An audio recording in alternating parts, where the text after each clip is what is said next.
Hello friends! In this tutorial, I'll show you how to assemble these easy skirt pants. They actually started as a skirt, and that skirt turned out to be pretty popular. I was asked how to turn the skirt pattern into pants pattern, so we already did the pattern drafting part. Originally, I wanted to make them full length, but I was just a little short on fabric, so I still think they turned out quite cute. And of course, you can make yours full length if you want. So let's get started.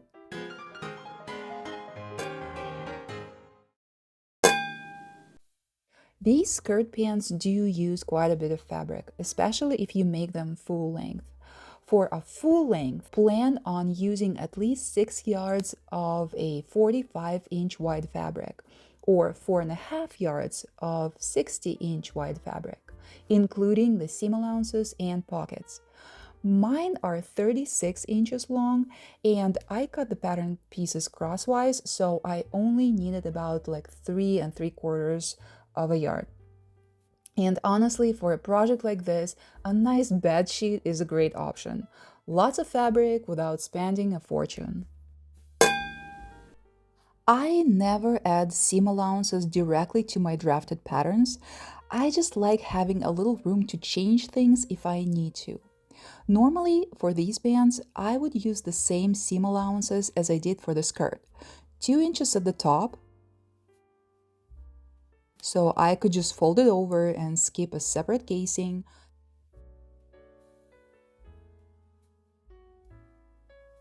Half an inch on the sides, and 1.5 inches at the bottom. I always like a little extra at the hem because white skirts and skirt pants like these look much nicer when the hem is folded up twice and pressed, so you don't see any overlock stitching. But since I was short on fabric, I had to improvise, so I used just half an inch all around. If you have enough fabric, definitely use the original seam allowances, then you won't have to bother with like a separate casing.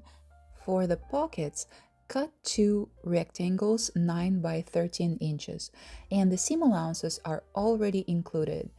It's half an inch on all sides, plus an extra 2 inches at the top. If you do decide to use a separate casing, cut it 2.5 inches wide, and the length will depend on your size. So plan on roughly anywhere from 1.25 yards to 2 yards. Let's start with the pockets. First, press under half an inch all around. Then, fold the top down another 2 inches and press it again. Just make sure both pockets are more or less the same. You can go ahead and top stitch them right away. With right sides together, pin the two front pieces together along the crotch seam. Then do the same with the two back pieces. Stitch,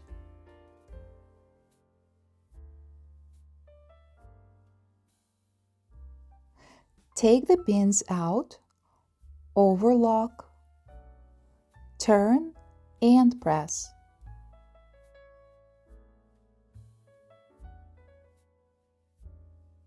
Once the front crotch seam is pressed open, we can attach the pockets. On mine, the top edge of each pocket was about 4 inches from the center seam and 7 inches down from the top. Once they're pinned in place, go ahead and stitch them to the front of the pants. Now take the back piece. You should already have that center back seam stitched and finished and pressed open, and place it on top of the front, right sides together. And we're going to work on the inseams first. Match them up, pin them together, and then stitch.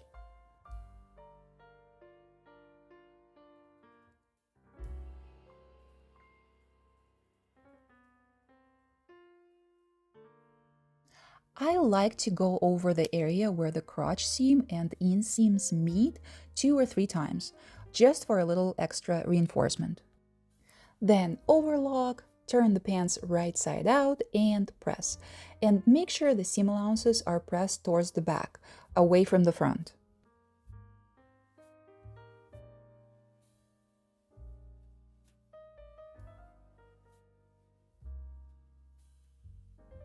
Next, we'll do the side seams. Turn the pants inside out, match and pin the sides together, then stitch, overlock, and press with the seam allowances facing towards the back. If you already know the length you want, you can hem the pants now and leave the waistband and the casing for last. You can simply overlock the edge, fold it under once, and stitch it in place. But personally, I think it looks much nicer folded up twice, pressed really well, and then stitched in place. If you added the full 2-inch seam allowance at the top, you can simply overlock the edge, fold it under 2 inches, and press it really well. If you didn't, we'll add a separate casing now. If you prefer, you can measure around the top edge first, join the casing into a ring, press the seam open, and overlock one long edge. Or if you don't feel like measuring, you can do what I'm doing. Overlock one long edge of the casing first, starting at one side seam, leave a little extra and pin it all the way around the top until you come back to where you started.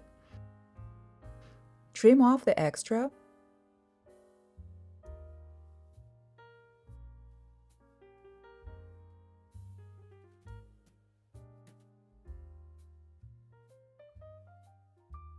Sew the short ends together.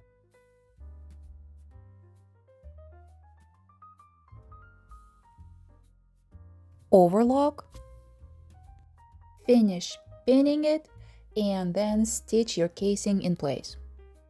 Make sure you attach the right side of the casing to the right side of the pants. Once it's stitched, unfold the casing and give it a really good press.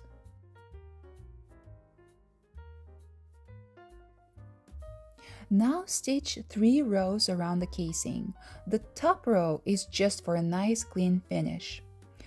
For the 2 other ones, make sure you leave a small opening for elastic.